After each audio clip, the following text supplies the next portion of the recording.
ಒಬ್ಬೊಬ್ಬ ಅಭಿಪ್ರಾಯ ಒಂದೊಂದು ಹೇಳ್ತಾರೆ. ಆಸ್ ಅ ಸ್ಪೀಕರ್ ನನಗೆ ಅದ್ರ ಬಗ್ಗೆ ಏನು ಕೂಡ ಕಮೆಂಟ್ ಮಾಡಲಿಕ್ಕೆ ನಾನು ಹೋಗೋದಿಲ್ಲ. ಅದು ಅವ್ರಿಗೆ ಇಚ್ಛೆ, ಅವರೇ ಬಿಟ್ಟಂಥ ವಿಚಾರ.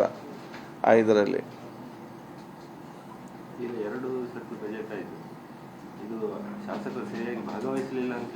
ಇಲ್ಲ, ಶಾಸಕರೆಲ್ಲ ಭಾಗವಹಿಸ್ತಾರೆ. ಅವ್ರಿಗೆ ಎಕ್ಸ್ಟ್ರಾ ಅವ್ರಿಗೆ ಮಾಹಿತಿ ಬೇಕು. ಈಗ ನಾನು ಶಾಸಕ, ನನಗೆ ಕೂಡ ಈಗ ಭಾವನೆ ಇತ್ತು, ನನಗೆ ಯಾವುದು ಮಾಹಿತಿ ಕೊಟ್ಟು ಚೆನ್ನಾಗಿತ್ತು, ನಾನು ಪ್ರತಿಯೊಂದು ಸಂದರ್ಭ ಹೋಗಿ ಕೇಳಬೇಕು. ಆ ಇದರಲ್ಲಿ ನಮ್ಗೆ ಕೂಡ ಇತ್ತು, ಯಾವ್ದು ಮಾಹಿತಿ ಕೊಟ್ಟು ಚೆಂದ, ಇದೊಂದು ಕ್ಲಾಸ್ ಇದ್ದರೆ ನಮಗೆ ಚೆನ್ನಾಗಿತ್ತು, ಟ್ರೈನ್ ನನಗೆ ಎನಿಸ್ತಿತ್ತು. ನಾನೊಬ್ಬ ಶಾಸಕನಾಗಿದ್ದಾಗ ನನಗೇನು ಎನಿಸ್ತಿದೆಯಾ ಅದನ್ನು ನನಗೆ ಅವಕಾಶ ಸಿಕ್ಕಿದಾಗ ಆ ಕಾರ್ಯಕ್ರಮ ನಾನು ಇವತ್ತು ಮಾಡ್ತಾ ಇದ್ದೇನೆ. ಸಂಪನ್ಮೂಲ ವ್ಯಕ್ತಿ ಅವರೇ ಬಜೆಟ್ ಮಂಡಿಸ್ತಾರೆ. ಸುಮಾರು ನಿಮ್ಮ ಸರ್ಕಾರ ಬಂದಾಗಿದ್ದ 2007 ಅವರೇ ಬಂದಿರುವಂತ. ಈಗ ಶಾಸಕರಿಗೆ ನೀವೇನು ಕಲಿಸ್ಲಿಕ್ಕೆ ಹೊರಟಿದ್ದೀರಿ ಅಂದ್ರೆ ಕಲಿಸಿದಂತಲ್ಲ, ಅವನು ಮಾಹಿತಿ ಅಷ್ಟೇ. ಈಗ ಆ ಸಂಪನ್ಮೂಲ ವ್ಯಕ್ತಿ ಆಯ್ಕೆ ಅಂದ್ರೆ ಒಂದು ಚಿಕಿತ್ಸಕ ದೃಷ್ಟಿಯಿಂದ ನೋಡ್ಬೇಕು. ಈಗ ಬಜೆಟ್ ಅಲ್ಲಿ ಚರ್ಚೆ ಮಾಡೋದಂದ್ರೆ ಆಲ್ಮೋಸ್ಟ್ ಆಲ್ ಟೀಕಿಸುವಂತ ಅಂಶಗಳೇ ಜಾಸ್ತಿ ಅಲ್ಲಿ ನೋಡಿದಾಗ ನೀವು ಆಯ್ಕೆ ಮಾಡಿದ ಸಂಪನ್ಮೂಲ ವ್ಯಕ್ತಿಯ ಬಗ್ಗೆ ಅದನ್ನೇ ನಿಮ್ಗೆ ಅದು ತಪ್ಪಾಭಿಪ್ರಾಯ ಬರಬಾರ್ದು. ನಾನು ಏನು ಹೇಳ್ತೇನೆ ಅಂತ ಹೇಳಿದರೆ, ಇದು ಈ ಬಜೆಟ್ ಭಾಷಣಕ್ಕೆ ಸೀಮಿತವಾಗಿ ಒಂದು ವಿಚಾರ ಅಲ್ಲ. ಇಲ್ಲ, ಐ ಆಮ್ ಟೆಲಿಂಗ್ ಯು, ಅದನ್ನು ನೀವು ಅಲ್ಲಿ ಕೂತ್ಕೊಂಡು ಆಲೋಚನೆ ಮಾಡ್ಬೋದು, ಮತ್ತು ನಾನು ಆಲೋಚನೆ ಮಾಡಿದೆ ಅಂತ ಹೇಳಿದರೆ, ಇದು ಬಜೆಟ್ ಭಾಷಣಕ್ಕೆ ಸೀಮಿತ ಆಗುವಂಥ ವಿಚಾರ ಕೂಡ ಯಾವುದೂ ಅಲ್ಲ. ನಾಳೆ ಯಾವುದೇ ಒಂದು ಸದಸ್ಯರು ಈ ಬಜೆಟ್ನಲ್ಲಿ ವಿಚಾರ ಬರುವಾಗ ಯಾವ ಅಂಶ ಹಿಡಿದುಕೊಂಡು ಚರ್ಚೆಯನ್ನು ಮಾಡಬೇಕಂತ ಹೇಳುವಾಗ ಕೆಲವೊಂದು ವಿಚಾರ ಆ ಆಧಾರದಲ್ಲಿ ಹೋಗುವಂಥ ಒಂದು ವಿಚಾರ ಇವತ್ತು ಇರ್ತದೆ.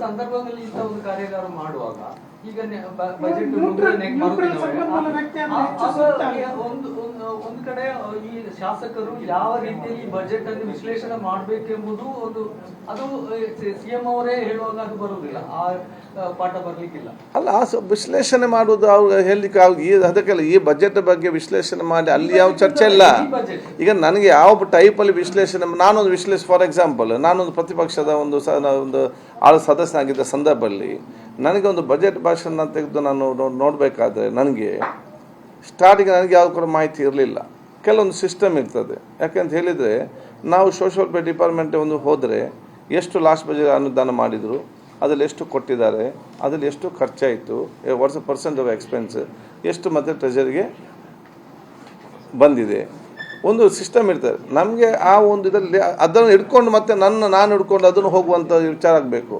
ಅದನ್ನು ವಿಶ್ಲೇಷಣೆ ಮಾಡಲಿಕ್ಕೆ ಅಂತಾರೆ, ವಿಶ್ಲೇಷಣೆ ಮಾಡಬೇಕಾದ್ರೆ ಹೇಗೆ ಮಾಡಬೇಕಂತೇಳಿ ಒಂದು ಚೌಕಟ್ಟಿದೆ ಅಲ್ಲ, ಅದು ನಮ್ಗೆ ಎಲ್ಲಿಂದ ದುಡ್ಡು ಬರ್ತದೆ, ಯಾವ ಇತ್ತಂದ್ರೆ ನಮಗೆ ರಾಜ್ಯದ ಟ್ಯಾಕ್ಸ್, ಯಾವುದರ ಟ್ಯಾಕ್ಸ್ ಎಷ್ಟು ಕಡಿಮೆ ರಾಜ್ಯ ಟ್ಯಾಕ್ಸ್ ಬರ್ತದೆ, ನಮಗೆ GSTಯಿಂದ ಬರಬೇಕು, ನಮ್ಮ ಟೋಟಲ್ ಎಸೆಟ್ ಎಷ್ಟು ನಾವು ಲೋನ್ ತಗೊಳ್ಬಹುದು, ವಾಟ್ ಈಸ್ ನಮ್ಮ ಎಕ್ಸ್ಪೆನ್ಸ್, ನಮ್ಮ ಇಷ್ಟು ಬಜೆಟ್ನಲ್ಲಿ ಎಷ್ಟು ಎಕ್ಸ್ಪೆನ್ಸ್ ಆಗ್ತದೆ, ಮತ್ತು ಅದನ್ನು ಬಂದದನ್ನು ನಾವು ಒಂದು ಟೋಟಲ್ ಇಷ್ಟು ದುಡ್ಡು ಅಂತ ಬಂತಂತ ಹೇಳಿದರೆ ನಾನು ಇದ್ದುಕೊಂಡು ಅದನ್ನು ವರ್ಗೀಕರಣ ನಾವು ಹೇಗೆ ಮಾಡಿದೆ, ಯಾವ ಹಂತದಲ್ಲಿ ಹೇಗೆ ವರ್ಗೀಕರಣ ನಾವು ಮಾಡ್ತೇವೆ, ಅದನ್ನು ಹೇಗೆ ನಾವು ನಿರ್ವಹಣೆ ಮಾಡ್ತೇವೆ. ನೆಕ್ಸ್ಟ್ ಈ ಚೌಕಟ್ಟನ್ನು ನಾವು ತಿಳಿದುಕೊಂಡು ಅದರ ನಂತರ ಡಿಸ್ಕಷನ್ ಮಾಡುವಂಥ ಡಿಸ್ಕಷನ್ ಬಂದೇ ಬರುತ್ತೆ. ಈಗ ಚೌಕಟ್ಟು ಬರಬೇಕಾದ್ರೆ ಬಜೆಟ್ ಬರುತ್ತೆ. ಈಗ ನೀವು ಒಂದು ಒಳ್ಳೆ ಪ್ರೋಗ್ರಾಮ್ ಮಾಡ್ತಾ ಇದ್ದೀರಿ, ನೀವು ಬಜೆಟ್ ಮಾಡೋದು ಹೇಗೆ ಅಂತ ಅವರು ಹೇಳ್ಕೊಡ್ಬೋದು. ಅದ್ರ ಜೊತೆಗೆ ಪ್ರತಿಪಕ್ಷದಲ್ಲೂ ಇರ್ತಾರೆ, ಬಜೆಟ್ ಮಂಡಿಸಿ ಅನುಭವಿಸ್ತಾ ಇರ್ತಾರೆ. ಅದನ್ನ ಚಿಕಿತ್ಸಕ ದೃಷ್ಟಿಯಿಂದ ಯಾವುದನ್ನ ಕ್ವಶನ್ ಮಾಡಲಿಕ್ಕೆ ಹೇಗೆ ಕ್ವಶನ್ ಮಾಡ್ಬೋದು ಅನ್ನೋದನ್ನ ಹೇಳುವಂತ ಸಂಪನ್ಮೂಲ ವ್ಯಕ್ತಿ ಇದ್ರೆ ಈ ಒಂದು ನೀವು ಮಾಡಿದ ಕಾರ್ಯಕಾರ ಇನ್ನೂ ಹೆಚ್ಚು ಮಾಡ್ಬೋದು. ನಿಮ್ಮ ಕನ್ಸರ್ನ್ ಇಲ್ಲ ಅಂತಲ್ಲ, ಬೇಕಾದ್ರೆ ನಾವು ಮಾಡ್ತೇವೆ, ಅದು ನಿಮ್ಮ ಮಾಡ್ತೇವೆ. ಈಗ ಅಲ್ಲಿ ಯಾಕೆಂತ ಹೇಳಿದರೆ ಅಲ್ಲಿ ಕ್ವಶನ್ ಕೇಳಲಿಕ್ಕೆ ಎಲ್ಲ ಕೂಡ ಅವಕಾಶ ಇದೆ. ಪ್ರತಿಯೊಂದರಲ್ಲಿ ಕೂಡ ಕ್ವಶನ್ ಕೇಳಲಿಕ್ಕೆ ಅವಕಾಶ ಇವತ್ತಿದೆ. ಸಾಲ ಮಾಡಿ ಬಜೆಟ್ ಮಾಡಿದ್ದಾರೆ ಅಂತ ಟೀಕೆ ಬಂದಿದೆ.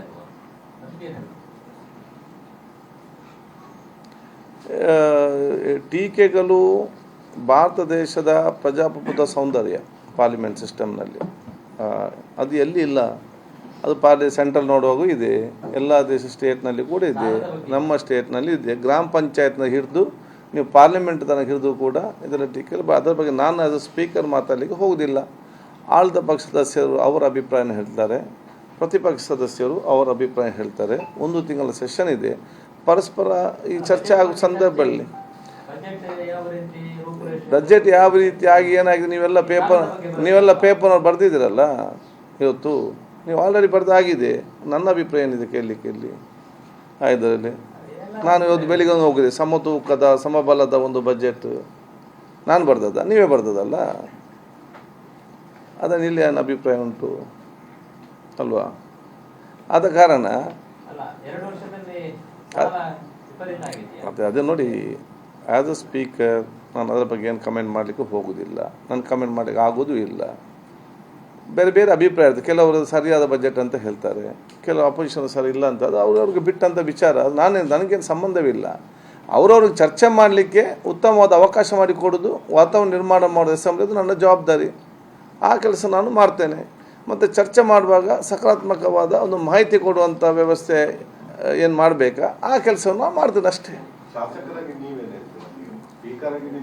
ಶಾಸಕರು ಕಡ್ಡಾಯವಾಗಿ ಎಲ್ಲರೂ ಕೂಡ ಅಸೆಂಬ್ಲಿ ಬರಬೇಕು. ಒಂದು ಈ ಕಾರ್ಯಾಗಾರದಲ್ಲಿ ಭಾಗವಹಿಸಿಕೊಂಡು ಕೆಲವರಿಗೆ ಮಾಹಿತಿ ಇದೆ, ಇಲ್ಲ ಅಂತಲ್ಲ, ಚರ್ಚೆ ಮಾಡ್ತಾರೆ, ಕಾರ್ಯಕ್ರಮ ತಿಳಿದುಕೊಂಡು ಒಂದು ಅತ್ಯುತ್ತಮ ದೇಶ ಬೇಕು ಪಾರ್ಲಿಮೆಂಟೇರಿಯನ್, ಅದು ಇದೇ ಚರ್ಚೆ ಮಾಡ್ದೇನೋ ಆಗದಂತಲ್ಲ, ಅವು ಉತ್ತಮವಾದ ಒಂದು ಪಾರ್ಲಿಮೆಂಟೇರಿಯನ್ ಮೆಂಬರ್ಸ್ ಆಗಬೇಕು. ಅವರು ಭವಿಷ್ಯ ದಿನಗಳಲ್ಲಿ ದೊಡ್ಡ ಮಟ್ಟದ ನಾಯಕತ್ವ ಗುಣ ಅವರಿಗೆ ಬರಬೇಕು. ಅದ ನಂತರ ದೊಡ್ಡ ದೊಡ್ಡ ಸ್ಥಾನಕ್ಕೆ ಹೋಗಿ ಮುಟ್ಟಬೇಕು. ಇವತ್ತು 4th ಬೆಂಚ್ 5th ಬೆಂಚಲ್ಲಿ ಬಂದವರೆಲ್ಲ ಫಸ್ಟ್ ಬೆಂಚ್ಗಳ ತನಕ ಕೂಡ ಸೀನಿಯಾರಿಟಿ ಅವ್ರಿಗೆಲ್ಲ ಬರಬೇಕು. ಅದೇ ನನ್ನ ಉದ್ದೇಶ. ಅವ್ರಿಗೆ ಅದಕ್ಕಾಗಿ ಇದೆಲ್ಲ ಮಾಡುವಂಥದ್ದು ಅಲ್ಲ. We have called few of them. ಆಯ್ತಾ, 2-3 ಜನ ಕರೆದಿದ್ದಾರೆ ನಮ್ಮ ಡಿಪಾರ್ಟ್ಮೆಂಟ್ನವರು. ನಮಗೆ ಸೈಬರ್ ಸೆಕ್ಯೂರಿಟಿ ಸಂಬಂಧಪಟ್ಟ ಕೂಡ ಒಂದು ಕೊಡಬೇಕಂತ ಇದೆ. ಇದರಲ್ಲಿ ದೇ ಹ್ಯಾವ್ ಡಿಸೈಡೆಡ್. ಯಾವುದು ಇದರ ಬಗ್ಗೆ 2-3 ಎಕ್ಸ್ ಸೆಕ್ರೆಟರೀಸ್ ಎಲ್ಲ ಕರೆದಿದ್ದಾರೆ ಇದರಲ್ಲಿ. But main will be same only. ಉಳ್ಳಾಲಕ್ಕೆರೆ ನಾವೊಂದು ನನಗೊಂದು ಸರ್ಚ್ ಪ್ಯಾಕ್ ಅಂತ ಹೇಳಿದರೆ, ನನ್ನ ಕ್ಷೇತ್ರ ವಿಂಗಡಣೆ ಆದ ನಂತರ ಉಳ್ಳಾಲಾದ ತಾಲೂಕಾದ ನಂತರ ಬಂಟ್ವಾಳ ತಾಲೂಕಿನ ಬಹುತೇಕ ಗ್ರಾಮಗಳು, ಅದು ಸಜ್ಪ, ಈರ, ಚೇಲೂರು, ಕುರ್ನಾಡು, ನಡು, ಇದೆಲ್ಲವೂ ಕೂಡ ಅವ್ರು ಪಾಣೆಮಂಗ್ಳೂರಿಗೆ ಹೋಗಬೇಕು. ಈ ಕಡೆಯವರೆಲ್ಲ ಕೂಡ ಮಂಜನಾಡಿ, ಈ ಕಡೆಯೆಲ್ಲ ಕೂಡ ಕೊಣಜೆಗೆ ಹೋಗಬೇಕು ಸ್ಟೇಷನ್ಗೆ. ಇದರ ಮಧ್ಯದಲ್ಲಿ ಒಂದು ಪೊಲೀಸ್ ಸ್ಟೇಷನ್ ಅವತ್ತು ನಾನು ಕೇಳಿದೆ, ಯಾಕೆ ಭವಿಷ್ಯದ ಅಡ್ಮಿನಿಸ್ಟ್ರೇಷನ್ ವಿಚಾರದಿಂದ. ಯಾಕೆ ಪೊಲೀಸ್ ಸ್ಟೇಷನ್ ಅದು ಬರೀ ಗಲಾಟೆ ಇದ್ದಾಗ ಮಾರ್ಕಲ್ಲ, ಅದು ಪಾಸ್ಪೋರ್ಟ್ ಸೈನ್ ಇರಲಿ, ಇನ್ನೊಂದಕ್ಕೆ ಇರಲಿ, 100 ಕೆಲಸ ಕಾರ್ಯಗಳಿರ್ತದೆ. ಅದು ಜನರಿಗೆ ಈಸಿ ಆಗಬೇಕು ಉದ್ದೇಶದಿಂದ ಅದೊಂದಾಗಿದೆ. ಎರಡನೇದು ನೇತ್ರಾವತಿ ಎಡದಂಡೆ ಕಲ್ಲಾಪಿಯಿಂದ ಇವತ್ತು ನಾನು ಸಚ್ಪತನಕ್ಕೆ ಕೂಡ ಈಗಾಗಲೇ 10 ಕೋಟಿ ಕೆಲಸ ಆಗಿದೆ, 50 ಕೋಟಿ ಸ್ಯಾಂಕ್ಷನ್ ಆಗಿದೆ. ಆ ನದಿ ಬದಿಯ ರಸ್ತೆ ಅದು ಕೂಡ ಇವತ್ತು ಬಜೆಟಲ್ಲಿ ಅನೆಕ್ಷರಲ್ಲಿ ಇವತ್ತು ಎಡದಂಡೆ ಸಂರಕ್ಷಣೆ ಇವತ್ತು ಸೇರಿದೆ. ಅದರ ಜೊತೆ ಫಂಡ್ ಮತ್ತೆ ಮಾಡ್ತಾರೆ, ಎಸ್ಟಿಮೇಟ್ ಮಾಡ್ತಾರೆ. It is proposed in the budget. ಇನ್ನು ಅದು ನಮ್ಮ ಇದು ಫಾಲೋಅಪ್ ಕೆಪಾಸಿಟಿ ತಗೊಂಡೋಗಿ ಬರುವಂಥದ್ದು. ಅದು ಕಲ್ಲಾಪಿಂದ ನೇರವಾಗಿ ಸಚ್ಪ ನಡುಗೆ.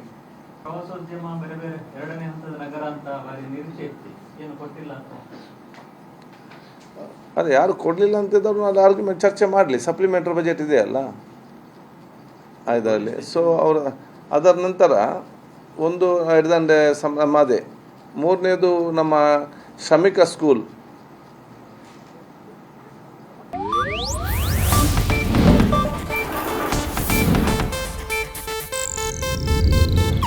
ಇದು ಏಷ್ಯಾನೆಟ್ ನ್ಯೂಸ್ ನೆಟ್ವರ್ಕ್ ಪ್ರಸ್ತುತಿ.